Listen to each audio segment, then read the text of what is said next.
pleasant day for everyone. We are here to discuss the topic about solar power plants, one of the types of renewable resources.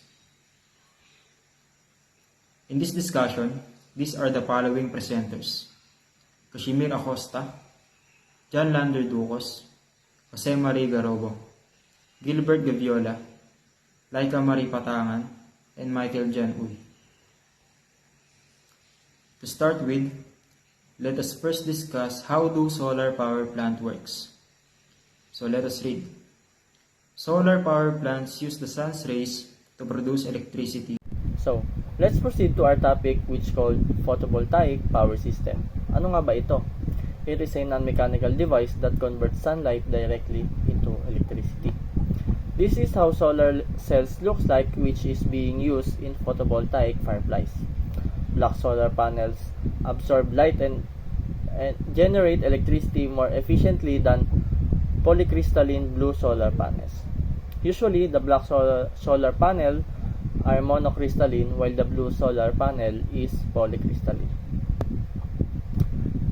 There are different layers of solar panels, and it consists of aluminum frame, tempered glass, encapsulant solar panel, solar cells, backsheet, and junction box.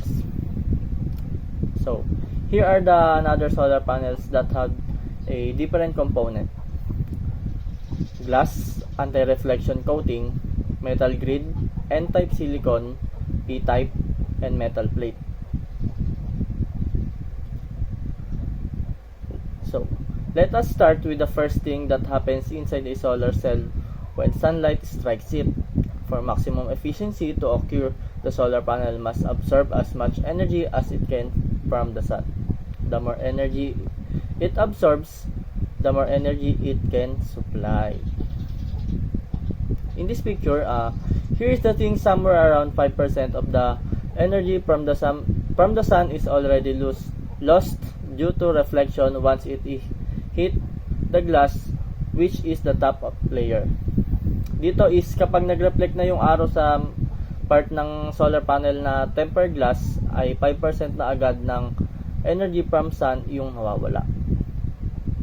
Dito naman po, kaya po ginawa po yung anti-reflection coating po ay to make avoid po yung pag kunyari po sa solar po, yung energy po galing sa sun po ay nagre-reflect, 5% po agad yung nawawala. Kaya po gumawa po sila ng katulad nito, anti-reflection coating, para po maiwasan yung ganun or mabawasan man lang. Bago po natin sagutin ang tanong na yun, dito muna po tayo sa mga senaryo.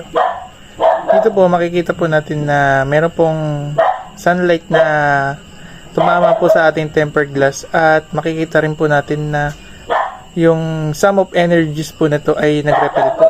Dito po, mayroon pong isa pong umabot hanggang bottom, pero makikita rin po natin na meron po talagang sum of energies na nagre-repel.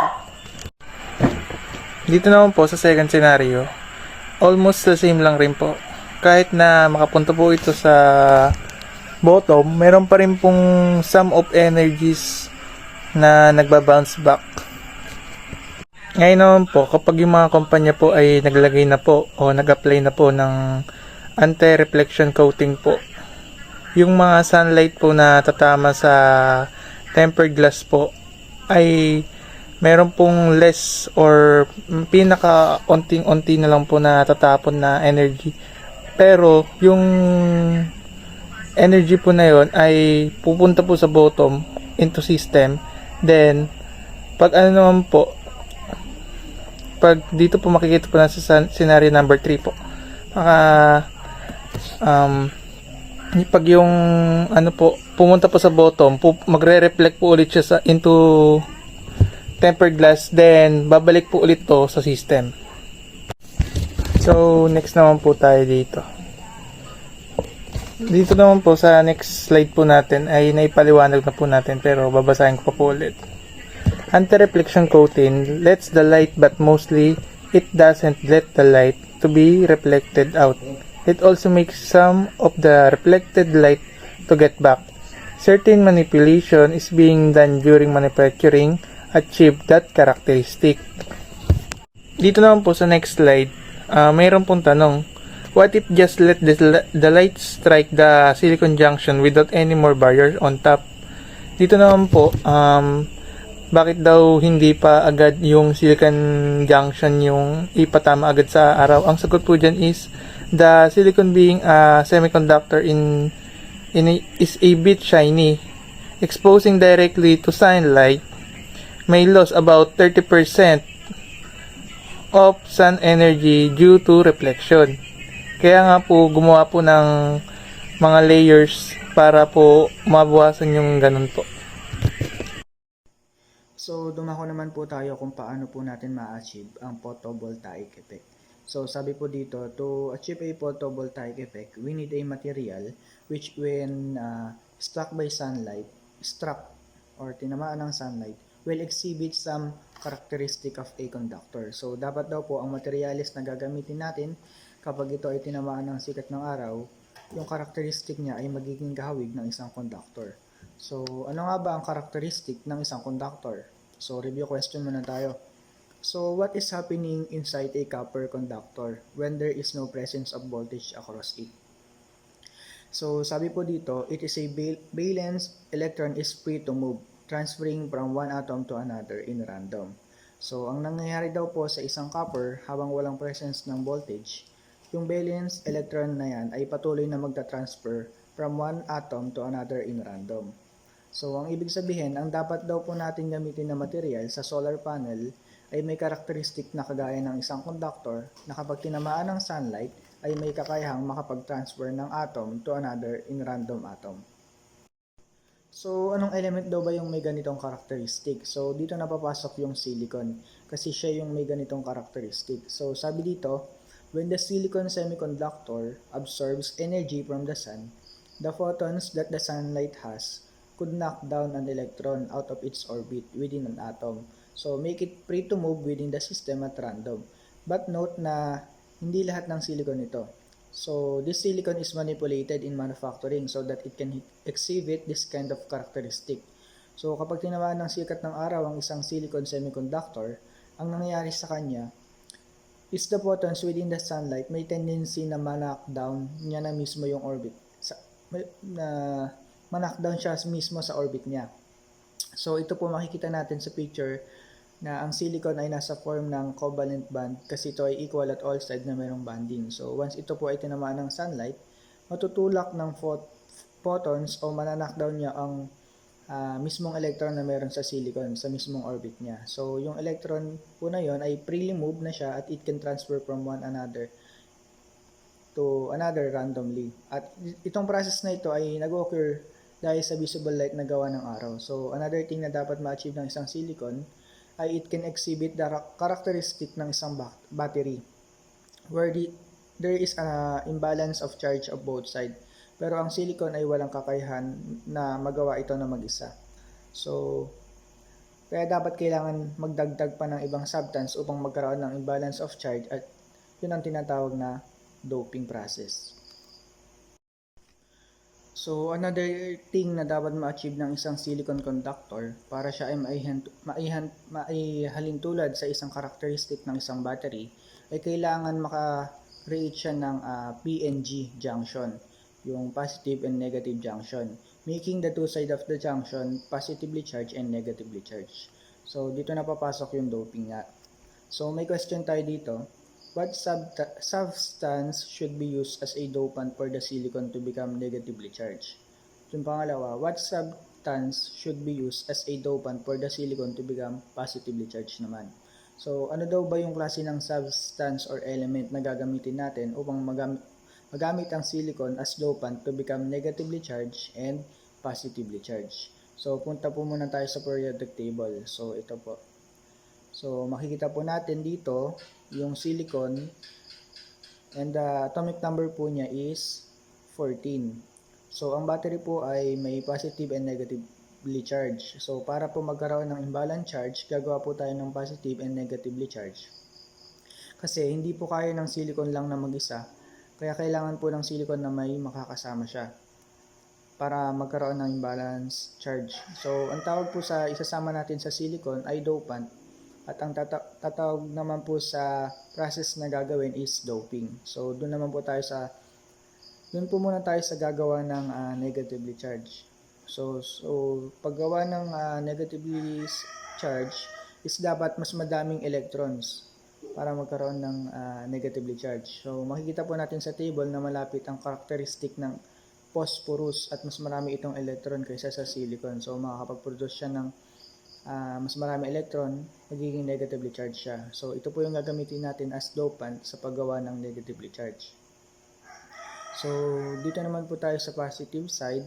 So, para mas maipasok po natin yung element na ito sa silicon, is kailangan mas maliit yung atomic number nito. At ito yung may mas mababang electron. So, makikita natin sa table itong boron na element ay at hindi ang aluminum kasi may mas kaliitan ang atomic number ng boron kaysa sa aluminum as compare sa aluminum nga.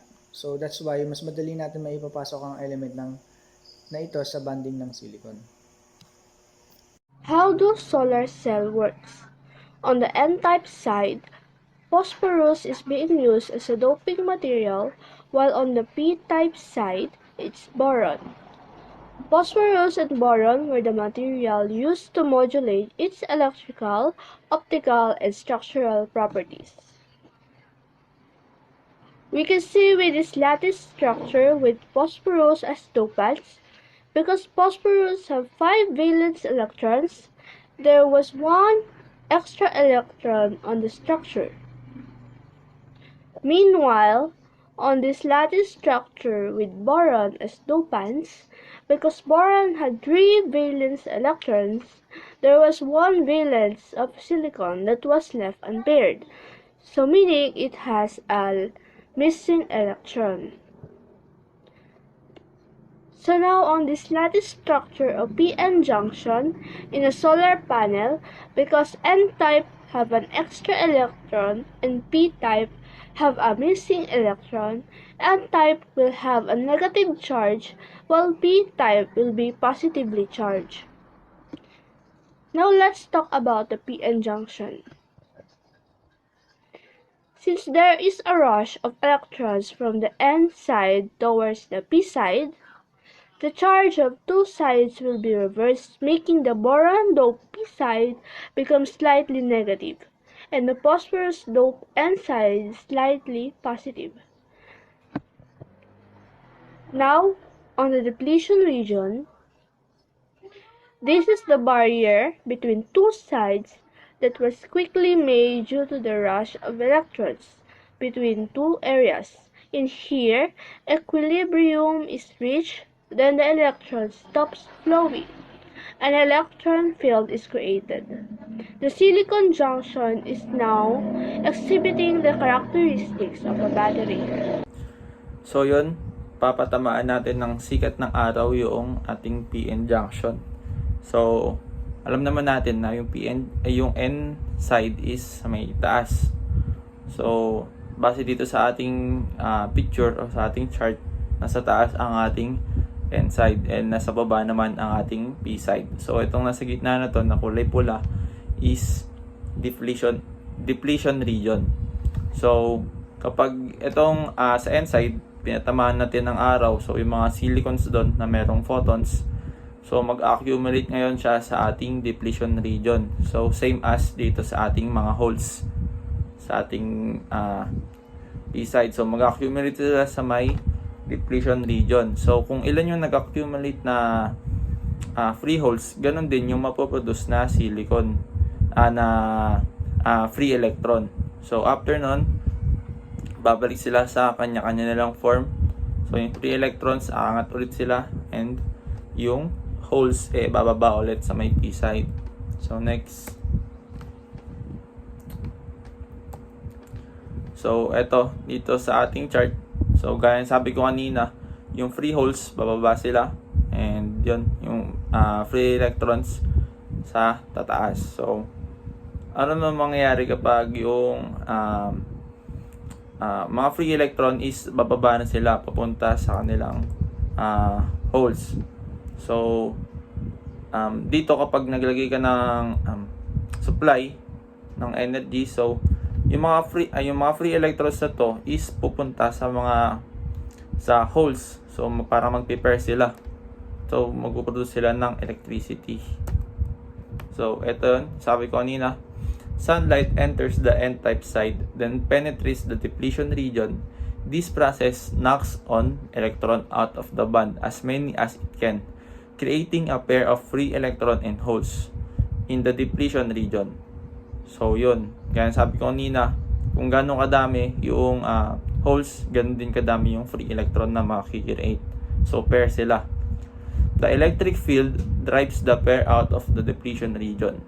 The free electron goes into the n-type side and holes in the p-type side, resulting in higher concentration of both.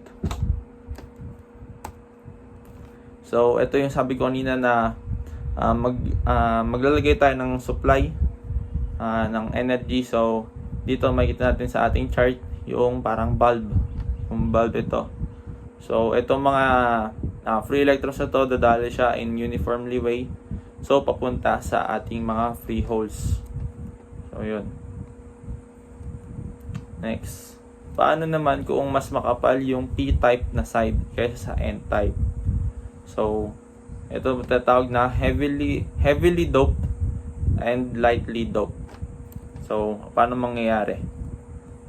So, ito, makikita natin sa ating chart, sa ating image na mas lumaki yung depletion region. So, kapag mas malaki and mas malaki, may mas malaking chance na mag-i-scatter yung mga holes and free electrons. So, kita natin dito sa ating chart na gulo-gulo na yung naka-scatter na kumbaga yung free electrons and yung holes, making it more na mas magpuproduce sila ng mas mataas na electricity. So ito, basahin natin. Practically, in a solar panel, the top layer, which is the n-type side, is thin and heavily doped, while the bottom p side is thick and lightly doped. This result into bigger depletion region. O yun, sabi ko kanina, mas lalaki yung depletion region. Thus, free electron and hole pair is being generated in a wider area, which in turn produces more electricity. So, yung sabi natin kanina, na kapag mas malawak yung depletion region, so mas malawak din yung pag-generate ng ating electron and yung mga hole. So, magpuproduce yun ng mas malaking electricity. So, mas madaming electricity. So, next, step-up transformers are required to boost the 480 to 690 volts inverters output voltage to the 13.8 kilovolts to 46 kilovolts of the medium voltage utility network. It is then connected to a substation for distribution into residential area, which installed at a site. Solar modules are wired together in a series to form strings. Strings of modules are connected in parallel when necessary to form an array. In a traditional PV plant, single centralized inverter provides the voltage conversion. So, yun. So, ito makikita natin sa ating chart na kung paano nga ba gumagana yung PV plant works. So, makikita natin dito, syempre, sa solar panel muna. So, alam naman natin na itong solar panel natin is ang pinoproduce na electricity nito is DC. So, ito ay nasa DC side, ito. And makikita natin na yung inverter dito na konekta sa solar panel. So, ano nga bang ginagawa ng inverter? Ang inverter is kino-convert niya yung DC into AC. So, papunta dito sa ating AC, papunta sa ating electric panel, sa ating meter, and sa grid. So, dito, sa part na to, sa grid, tsaka meter, and the electric panel, hindi ka pwede mag-connect ng DC dyan kasi nasa AC side ka na. So, yun. Lahat ng nasa part na to is AC side. So, dito sa solar panel, pababa dyan sa wire na yan, is dyan ay DC side. That's all for this discussion. Thank you for listening, and may God bless us all.